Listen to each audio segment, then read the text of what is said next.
Interphone bout. Ok. Merci, merci Jeannot. Est-ce qu'il y a du son maintenant?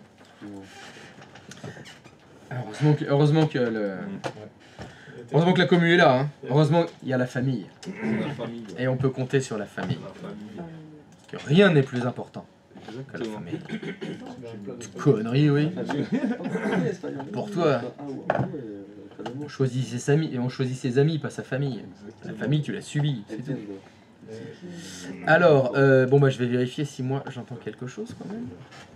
De rien. Ah, impeccable. Ah bah parfait, merci Jean. Donc je disais, vous avez déjà entendu parler des clusters? Oui, pendant le Covid. Non, mais après, sinon, autrement, c'est par rapport au serveur. C'est peut-être une continuité dans le service de ce qu'il propose, quoi. c'est plus parler. Car si j'ai un serveur qui a un problème, normalement, j'ai une sorte de redondance ailleurs. Pas mal, pas mal. D'habitude, c'est pas ça qu'on me répond. C'est pas ça. On me répond vous avez déjà entendu parler de ça avec les disques durs. C'est ça. Ah. Alors c'est quoi dans un disque dur le cluster? C'est une partie du disque qui est allouée les clusters, c'est tout ce qui fait l'intégralité du disque, qui est séparé en petits morceaux. Et quand ça arrive qu'il y ait des morceaux qui soient des clusters, des petites parties qui soient défectueuses. Et Windows, soit il les met à l'écart, ou alors si elles sont viables, il les laisse à leur place. Tout à fait. Donc c'est ça, les clusters de disques. C'est des tout petits morceaux du disque dur en fait. C'est comme des petits paniers, des petites boîtes. C'est là-dedans qu'on met les datas en fait. Vos données sur vos disques durs, ils sont écrits dans des clusters. Bon, c'est pas ça du tout le sujet du jour. Le sujet du jour, les clusters, ça va être dans quelque chose qui s'appelle les PRA ou les PCA. C'est les plans de reprise d'activité ou c'est les plans de continuité d'activité. Dans l'idée, c'est dire j'ai un service, dont tu parlais Olivier, j'ai des serveurs qui fournissent un service. Que se passe-t-il si un astéroïde frappe ce serveur? Bah, j'ai plus de service. Si ce service est très important, il faut que je prévoie de pouvoir de continuité d'abord se servir. De continuer, voilà, c'est ça. Il faut que ça continue. Et donc, quand vous avez besoin d'une continuité de service, vous devez mettre en place des systèmes qui vont vous permettre de faire ça. Et vous allez voir que dans la vie de la continuité de service, vous avez une notion qui est très importante, c'est la notion du temps. Donc, c'est très simple. Entre le moment où l'astéroïde frappe le serveur et le moment où le service est revenu, plus le temps est court, plus c'est cher. Plus le temps est long, moins c'est cher. Voilà, c'est tout simple. C'est tout simple. Donc, pour pouvoir gérer ce temps, il faut mettre des sous. Et il y a plein de techniques différentes. Il y en a une que vous connaissez déjà, ça s'appelle la sauvegarde. Voilà, ce serveur qui héberge un service, je sauvegarde ce serveur, l'astéroïde frappe le serveur, je dois restaurer mon serveur. Combien de temps ça prend? Voilà, vous avez un certain délai entre le moment où le service est interrompu et le moment où le service est revenu. Donc la sauvegarde, ça en fait partie. Mais ça prend un temps en général, la sauvegarde. Vous l'avez vu, hein? Oui. Quand on l'a fait, il faut restaurer, il faut qu'un être humain soit là. Il faut que quelqu'un dise c'est quel VM, restaurer à quel endroit, où Alors imaginez, il faut des cassettes, des bandes. Voilà. Donc, la première étape de la continuité de service, c'est les sauvegardes. Mais dans des soucis de réduction du temps, on voudrait mettre en place des choses beaucoup plus rapides. Et le truc le plus rapide, c'est les clusters. Donc vous avez très souvent dans les entreprises. Alors évidemment, comme d'habitude, c'est des grosses entreprises parce que ce dont je veux vous parler, ça coûte très cher. Donc c'est des entreprises qui ont des gros moyens et c'est des entreprises qui vont imaginer que si j'ai un service qui s'arrête, s'il s'arrête, je perds $1 million à la minute. Donc je vais peut-être mettre en face des moyens qui font que je ne perds pas mon service. Il continue de fonctionner. Alors quel que soit le service, on peut faire n'importe quoi. Donc dans la mise en cluster, on va avoir beaucoup de composants différentes. Et évidemment, ces composants coûtent très cher. Bon, nous, pas de souci, on va tout virtualiser, hein, ça va nous coûter 0. Bon, autant vous dire que ce qu'on va mettre en place, ça va ramer. Hein. Parce que comme on va tout virtualiser, niveau performance, c'est nul. Mais ça fonctionne. Donc l'idée, ce sera de voir comment on fait un cluster. On va mettre un service dans un cluster. Alors c'est pareil concernant l'astéroïde, on va simuler un astéroïde. Non, on va pas faire tomber une boule de feu sur vos serveurs. Non, on va pas faire ça. On va faire une simulation toute simple. On va débrancher l'alimentation. Tu dis ça pour ta femme. Non, c'est juste une simulation. Oui, c'est une simulation. On va pas Elle faire. n'est pas explosée Venise. Non, on va pas faire exploser Venise. On va plutôt simuler une défaillance plus qu'un astéroïde. Hein. On va peut-être pas aller jusqu'à y foutre le feu. Mais dans l'idée, ce serait ça. On pourrait imaginer, il y a un incendie dans la salle serveur. Il y a un dégât des eaux. Il y a une panne électrique. Voilà, il peut s'en passer des choses. Hein. La carte mère explose. Ce qui fait que votre serveur, il est off. Bon. Alors attention, je rebondis quand même là-dessus. Le cluster, c'est pas une sauvegarde. Hein. Parce que le principe du cluster, ce sera la continuité de service. Vous allez voir comment ça fonctionne. On va avoir un serveur qui est fonctionnel. Le serveur, il est off, il prend l'astéroïde. Tout ce qu'il faisait, c'est un autre serveur qui prend le relais. Si on prend la comparaison avec une sauvegarde, si par exemple vous supprimez quelque chose dans un serveur qui est dans un cluster, le cluster, il va rien vous sauver. Hein. Il ne peut pas restaurer des fichiers. Hein. Donc attention, quand on parle de la sauvegarde et quand on parle du cluster, c'est deux objectifs complètement différents. Les deux sont complémentaires, mais aucun ne peut remplacer l'autre. Enfin si, la sauvegarde, ça peut remplacer le cluster, parce que, vous le savez, j'ai sauvegardé, je peux restaurer, mais ça prend du temps. Donc, est-ce que je peux avoir une continuité de service avec une sauvegarde? Non. Est-ce que je peux reprendre mon activité après un incendie avec la sauvegarde? Oui. Donc, les deux objectifs sont complètement différents. Complémentaires si vous voulez, mais différents quand même. Donc, le principe du cluster, allez, on va le dessiner un peu. Ça va ressembler à des choses comme ça. Tac. Vous avez donc un serveur. Ce serveur héberge un service. Au hasard, ce serveur, il héberge un serveur web. Donc j'ai dû www.ilovepsg.fr. Voilà. Donc c'est évidemment mon site marchand sur lequel je vends de très nombreux produits qui me rapportent des centaines de millions de dollars à minute. Bien sûr, si un astéroïde arrive et frappe mon serveur, j'ai tout perdu. Voilà, mon serveur, ça devient un tas de cendres, j'ai plus rien, j'ai tout perdu. Donc pour éviter ça, qu'est-ce qu'on va faire? On va mettre en place un cluster. Donc le principe, ce sera de mettre en place ceci dans un genre d'infrastructure qui fera que si ce serveur prend un astéroïde, mon site internet va basculer sur une autre machine. Donc l'idée, c'est que mes utilisateurs, mes clients, se connectaient par défaut au départ sur le premier serveur, on va prendre le serveur de droite, et malheureusement, j'ai pris un astéroïde. Le principe du cluster sera que les clients vont basculer automatiquement sur le deuxième serveur. C'est pour ça que quand on va monter des clusters comme ça porte un nom, ça s'appelle des clusters de basculement. C'est-à-dire que votre service est sur un serveur, votre service bascule sur un autre. Et là, on a une continuité de service. Automatiquement, on part du premier serveur, le serveur c'est un tas de cendres, c'est pas grave, ça a basculé sur l'autre. Bien évidemment pour les clients, c'est complètement transparent. Ils se rendent compte de rien. Ils étaient connectés sur un site internet, ils faisaient leurs achats aujourd'hui, ils vont manger, ils reviennent après manger, il y a eu l'astéroïde entre les deux, ils se reconnectent, c'est toujours le même site pour eux. Parce qu'il a basculé d'un cluster vers un autre, d'un serveur vers un autre serveur. Peut-être qu'ils ont juste perdu ce qu'ils avaient mis dans leur... Peut-être, voilà. Alors effectivement, le temps que... Au moment où l'astéroïde frappe, il y a peut-être la mémoire vive des serveurs qui, elles, sont pas répliquées. Oui, tu peux avoir des très légères pertes de données.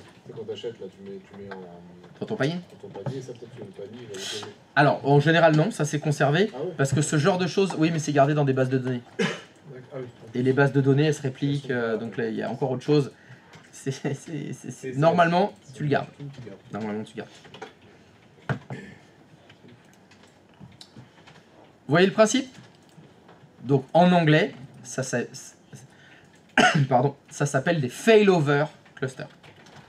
Donc, soit c'est des clusters à basculement de charge, c'est en français, soit c'est failover cluster en anglais. Donc c'est ça qu'on va monter. On va monter du failover cluster. Ce qui veut dire que Christophe, en fait, là il travaille sur un serveur, si le crame complet, ça bascule sur l'autre automatiquement. C'est ça l'idée. Dans l'autre, il n'y a rien en fait. Tu vas voir, alors ça dépend. Oui. En fait, je comprends pas si tu prends le cas d'un astéroïde, en fait, que ce soit un feu ou n'importe quoi, le serveur il crame instant. Oui. Et donc c'est le principe du cluster, c'est que le cluster, et donc là, si je parle de notion de cluster en entier, je vais... J'ai pas de carré. Qu'est-ce que c'est que ce bordel? Excuse-moi.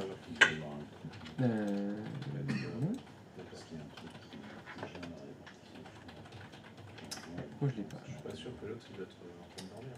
C'est que je pense que lui, Non, c'est il pas ça. doit discuter avec. Attends, je fais n'importe quoi. Moi je suis plus là. Je fais n'importe quoi. Parce que de dire moi j'ai bien, je bascule. Et je bascule.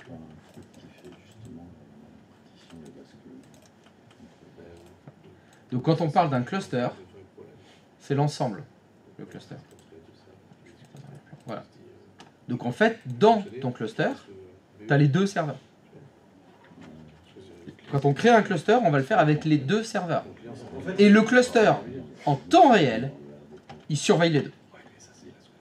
Donc ce qui se passe, c'est que mon site internet fonctionne sur le serveur de droite. Alors, je vais commencer à rajouter un petit peu de vocabulaire. Ça s'appelle des nœuds de cluster. Donc,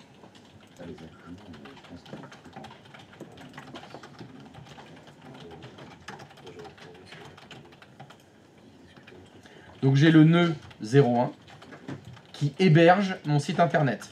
D'accord? Le cluster surveille le nœud 1 en permanence. Donc le système va faire, il est toujours vivant, il est toujours vivant, il est toujours vivant, il est toujours vivant, il est toujours vivant, boum, l'astéroïde arrive. Le cluster dit, ah, ça sent le décès, il n'y a plus de réponse. Instantanément, le site internet, il bascule de l'autre côté. Alors évidemment, les clients qui étaient connectés sur le nœud 1, le nœud 1 ne répond plus. Ils vont essayer de se reconnecter. Mais ils ne se reconnectent pas au serveur nœud 1. Ils se connectent au site internet. Et ça les bascule automatiquement sur le nœud 2.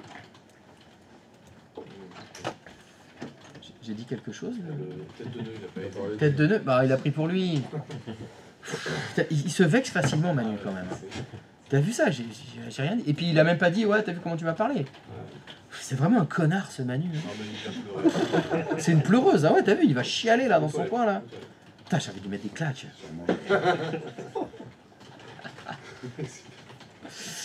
C'est bon, le bandeau il passe bien? Ouais, c'est bon, il passe. Et donc voilà, donc effectivement, dans le cluster, il y a un système de surveillance en temps réel.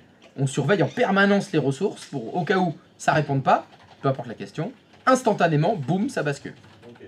Et c'est ça l'intérêt, comparé à la sauvegarde, parce qu'on pourrait imaginer, ouais, mais même, je peux faire des sauvegardes ultra rapides, restauration de ouf avec de la fibre optique et ce que tu veux. Oui, mais quelqu'un doit surveiller. Alors que le cluster, ça marche tout seul. C'est le système du cluster qui surveille les ressources automatiquement et qui bascule automatiquement. Dans une infrastructure avec un cluster, l'incendie, le dégât des eaux, peu importe, arrive à 3 h du matin. T'arrives toi à 9 h, t'embauches, fais « Ah putain, le serveur c'est devenu un tas de cendres !» On s'est rendu compte de rien. Ça a continué de tourner. Les clients, ils ont continué d'acheter, etc. On s'est rendu compte de rien. On peut faire une analogie avec le RAID 5. Quand vous avez un RAID 5, vous avez un système de redondance de disque dur. Un disque dur tombe en panne, continuité de service. Vous ne perdez pas le volume. Le cluster, c'est la même chose, mais c'est pour en entier. C'est toutes les ressources, c'est pas que les disques durs. Donc on pourrait dire que le RAID 5 c'est un cluster de disques durs, si vous voulez, pour faire une analogie. Mais c'est ça l'idée. Donc ça peut se faire sur plusieurs sites. Par exemple, Alors qu'est-ce que tu appelles ça les sites? Tu parles des ennemis des Jedi, les sites? Non. En cas d'incendie, justement. Oui. Donc que ce soit sur plusieurs sites, plusieurs localisations. Tu veux dire bâtiments des différents. emplacements qui sont géographiquement éloignés?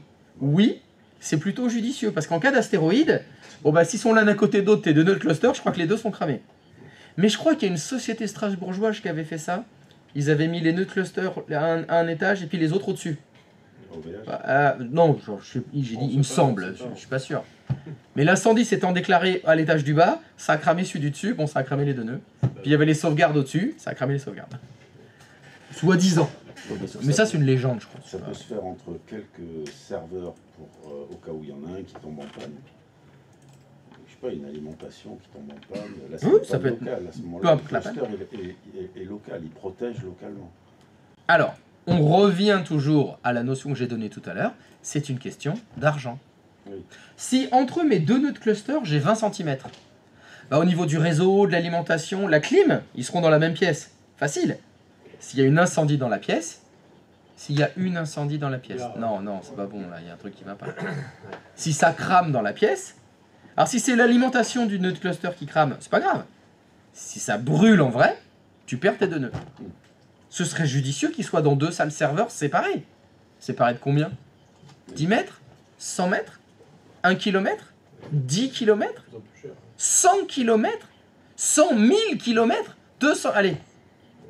Plus c'est éloigné, plus ce sera cher. Parce que, évidemment, vous l'anticipez déjà, hein, la bascule entre les deux, ça consomme du réseau. Hein. Va falloir que les deux ils puissent communiquer entre eux. Hein. Parce que, bien sûr, le cluster, il surveille le nœud 1. Mais imagine, le réseau a un problème, il est saturé, par exemple. Bah, le cluster, il n'a pas des yeux. Hein. Pour voir que c'est... Ah non, c'est rien. C'est juste, on a débranché le câble réseau. C'est pas un astéroïde, vous inquiétez pas, ça bascule tout. Hein. Ah bah oui. Donc, évidemment, entre les deux nœuds de cluster, faut que ça drop. C'est-à-dire qu'il n'y a pas quelque chose comme un broker qui redirige vers l'un ou l'autre. C'est les serveurs qui communiquent entre eux. C'est des pings et des spins alors. Alors, quand on va créer le cluster, il n'y a pas un cerveau au cluster. C'est réparti. Ce qui va faire le cluster, ce sont les nœuds. Ici, dans mon exemple, j'ai 2 nœuds de cluster. Donc, pour créer mon cluster, j'ai besoin de 2 serveurs. Et c'est entre eux qu'ils se surveillent, en fait. En fait, ce qui se passe, c'est le nœud 2 qui surveille le nœud 1 en permanence. Il se ping, si tu veux. Ah. Il faut un ping-T en permanence. Jeff Bezos. Ça ping, c'est Jeff. Déjà, ça va vite. Et du coup, ça c'est surveillé par des humains. Non, justement, l'idée, c'est que les 2 nœuds de cluster se surveillent entre eux en temps réel, sans qu'un humain mette son nez dedans. En Et gros, il même, sping. le réseau, Oui. Ouais. Même tout. D'accord. Alors attends, non, pardon, j'ai pas compris ce que t'as dit. Même le Tout à l'heure, réseau. t'as dit qu'en fait, il fallait que le réseau soit entre les deux nœuds, il fallait que le réseau soit pas saturé. C'est exact. Ça, c'est un humain qui le surveille. Non. Non. Tu vas voir que pour le cluster, il y a des conseils. Il y a du best practice. Justement, pour éviter que ce fameux réseau soit saturé, il est très fortement recommandé d'avoir un réseau dédié. C'est-à-dire que la communication entre les deux nœuds, tu as un switch, et il sert qu'à ça. C'est que pour eux. Pour éviter justement qu'il soit saturé par autre chose. Ok. Tu vas faire un réseau dédié pour le cluster. C'est Comme ça, un pas de switch. saturation possible, vu qu'il n'y a C'est un que... switch, mais ça peut pas être un VLAN aussi. Oh, ça peut être un VLAN. Ouais. Du moment qu'ils sont tout seuls dessus, c'est ça qui compte. Ok. D'accord. Alors, j'ai dit c'est très fortement recommandé. Ça dépend du C'est- budget. Et voilà. Eh ouais, parce que tu fais un réseau dédié, ça te coûte. Ouais, Eh ouais, forcément. Si entre ton nœud 2 et ton nœud 1, il y a 100 mètres, bon bah tu fais de l'Ethernet, ça va. Mais si tu décides de dire, on va mettre le deuxième nœud dans une autre ville, en face de la rue là. Comme ça, si on a un incendie dans ce bâtiment, le deuxième nœud de cluster, il est dans l'autre bâtiment. Comme ça, c'est bon. Entre les deux, c'est une fibre optique. J'espère que tu as mis de la fibre. Hein. Il y en a qui ont fait ça il y a quelques années. Ils avaient mis le premier nœud de cluster dans un immeuble, dans une grande tour, et puis ils avaient mis le deuxième nœud dans une autre tour qui était juste à côté. Et ils se sont dit, c'est pas possible que les deux tours tombent. Bon, bah, c'est pas de bol. Là, c'était pas loin. C'est vrai qu'elles se ressemblaient beaucoup, ces deux tours. Bon, là, c'est vraiment pas de bol. Ah, mais ok. C'est vraiment pas de bol. Ça arrive, ça arrive. Donc là, bah, ils se mettent encore plus loin maintenant. Alors, évidemment, plus tu seras loin, C'est cher. plus ce sera cher. Parce qu'il faut que le tuyau entre tes deux nœuds, il bastonne. Hein. Ah, bah oui. Qu'il soit dédié, suffisamment gros, redondé évidemment. Parce que tu mets pas qu'un seul tuyau entre les deux. Bien sûr que t'en mets deux. Bah oui, parce que s'il y en a un qui prend un coup de pelleteuse, il en faut un deuxième de secours, bien sûr. Ah ouais, les clusters c'est très cher. Hein. Alors là, tu rajoutes des zéros à chaque fois et puis ils sont pas du bon côté de la virgule les zéros. Et est-ce que ça peut être combiné avec de la répartition de charge pour, Non. pour Le baisser failover, il est pas... Non, tu fais pas les deux. Et le nœud 2, en fait, du coup, il s'envoie des pings pour savoir s'il est vivant, là. En gros, s'il y en a un qui répond pas, pouf, il bascule. C'est exactement ça. Là, c'est automatique, quoi. Et oui, mais c'est l'objectif. Mais par contre, le nœud 2, il n'a pas les informations du serveur, il doit aspirer... On va voir comment ça marche. Mais déjà, on va voir au niveau du principe, c'est ça. Le nœud 2, il ping le nœud 1 tout le temps. Ça ping plus. Le site internet, je le prends. Ouais, donc, C'est moi qui l'héberge. Ça bascule. C'est pour ça que ça s'appelle du basculement de charge. Alors pourquoi tu dis qu'il faut un gros... Enfin, finalement... Alors je comprends qu'il faut un câble qui soit vraiment dédié pour être tranquille, sécurisé. Par contre, qu'il y ait beaucoup de bandes passantes, à la limite, si c'est juste un ping qui s'envoie et puis c'est... Ah oui, le ping, c'est la surveillance. Oui, Ce qui va coûter, ben, c'est le basculement. Il fait quelle taille ton site internet? C'est ça, c'est qu'on bascule. Ah bah, vraiment. foum, va falloir tout aspirer de l'autre côté. Hein. Il y a intérêt à ce que ça aille vite. Hein. Ouais, mais si ça crée un instant, Il faut que ça se déplace instant. c'est ça. Oui, donc il faut quelque Ouais. chose d'ultra... Mais c'est plutôt les bases de données. Il avait levé la main avant. Il y a un tierce élément entre le nœud 1 et le nœud 2 ou Il y a un quoi? un tierce élément, un troisième élément. Un tierce Tu l'as pas vu, ce film Non, je l'ai pas vu, tierce élément. Cinquième élément. Qu'est-ce que tu dis? Hein? Non, non, sans déconner, je comprends pas ce que tu dis. Non, Il y a un... une personne. Il y a une troisième Ah, acteur. C'est bon. d'accord, un tierce élément. Ah oui, d'accord. En deux mots, tierce et élément. Est-ce qu'il y en a un troisième? Bien sûr. Ah mais là c'est que le début, hein. Il va grossir le schéma. Bien sûr qu'il y a autre chose. Hein. Donc, le- Alors, ce- entre les deux, non. Il n'y a rien entre les deux. Je reprends l'idée, c'est le nœud 1 surveille le nœud 2, le nœud 2 surveille le nœud 1. Ça surveille dans les deux sens, hein, les clusters, bien sûr. C'est les nœuds qui se surveillent entre eux. Comme l'a demandé Olivier, il n'y a pas un broker ou un autre serveur à côté. Non, ils sont tous les deux tout seuls. il y a un des deux nœuds qui est vide, il attend juste que l'autre tombe en panne. C'est ça. L'idée, c'est ça. Ok. Comme une roue de secours dans votre voiture. La rapidité, c'est impressionnant. Parce que là, Tu vas voir. Tu avais une question, Olivier, je crois. Je sais- Tu sais Je sais plus. Tu sais plus. Ah bah ça c'est bien, la prochaine fois que tu as une question, je passe à Yamine, comme ça oublie, t'as plus de questions. Alors, pour faire ceci, bien sûr, il va nous falloir des serveurs. Donc il va nous falloir évidemment au moins 2 serveurs. Alors, on va parler d'un cluster 2 nœuds, mais vous pouvez faire 3 nœuds, 4 nœuds, 5 nœuds, sinon il peut y avoir beaucoup plus que 2. Hein. C'est au moins 2 hein, pour que ça bascule, mais vous pouvez avoir des clusters 32 nœuds. Ouais, non mais il y a des entreprises qui sont grosses hein, et qui ont vraiment besoin de continuité de service. Hein. Au hasard, tu es Amazon, je sais pas ça coûte combien si le site internet est off. À la seconde, combien de millions de dollars tu perds? ça a quelques millions. Voilà. Donc les mecs ils font ouais non mais on fait des clusters 64 nœuds sur 5 pays différents dont 12 data centers. Évidemment. Oui, c'était ça ma question. En fait. C'est Ah. que c'est les bases MySQL en fait, qui sont en cluster. Parce que le site internet en lui-même, il est fixe. Non mais... Alors, Enfin, il est- tu parles d'Amazon là? Oui. Ah là, ben, je ne sais pas du tout comment sont faits les sites internet d'Amazon, donc je peux pas te répondre. Mais toutes les données sont écrites dans des... Enfin, tout est écrit dans des bases de données. Et tout ce qui change Ah au bah, fil il y a- des secondes, c'est les tout bases à fait de données. possible. Oui, oui, c'est tout à fait possible. Enfin, moi, je suis d'accord avec toi. J'imagine ça comme ça aussi, oui, oui. Il y a des bases de données. Et alors? Et donc les clusters, c'est pas tellement pour les serveurs web, c'est plus pour les bases de données. Ok. Très bien. Alors, hop. Ils sont mes favoris. Voilà, donc j'ai une base de données alors. C'est plus un site internet. Voilà, donc j'ai une base de données et donc elle prend un astéroïde et donc ça bascule de l'autre côté. Ouais. C'est mieux comme ça? C'est-à-dire qu'il faut que ça écrive en permanence sur les deux bases de données. Alors, est-ce que vous pouvez juste patienter 2 secondes? D'accord. Est-ce qu'on peut faire les choses les unes après les autres? Est-ce que vous comprenez le système du basculement? Déjà. Alors, je vois qu'effectivement, ça vous pose souci. Il va falloir qu'on attaque le stockage. Mais avant d'attaquer le stockage, il faut que je remette quand même mon site internet, parce que c'était quand même plus parlant avec ça. Voilà. Tac. Oui. Il va peut-être falloir qu'on fasse la pause. J'ai pas fait gaffe, mais bon. Et bah donc après la pause, la suite de l'explication. Ça marche?